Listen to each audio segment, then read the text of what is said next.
AP liquor కేసులో మరో కీలక పరిణామం చోటు చేసుకుంది. కేసులో 4 నిందితులను ఒకరోజు కస్టడీకి ఇవ్వాలని సిట్ అధికారులు దాఖలు చేసిన పిటిషన్ను రిటర్న్ చేసింది ఏసీబీ కోర్టు. కేసులో నిందితులుగా ఉన్న A1 Raj Kesireddy, A6 Sajjala Sridhar Reddy, A8 Chanakya, A36 నవీన్లను ఒకరోజు కస్టడీకి ఇవ్వాలని నిన్న సిట్ పిటిషన్ దాఖలు చేసింది.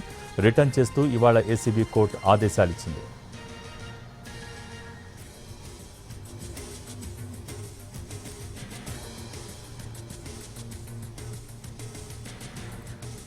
ఏపీ లిక్కర్ కేసులో మరో కీలక పరిణామం చోటు చేసుకుంది.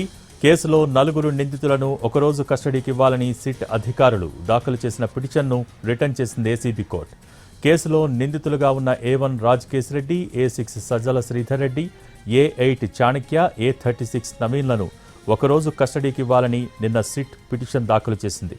రిటర్న్ చేస్తూ ఇవాళ ఏసీబీ కోర్టు ఆదేశాలిచ్చింది.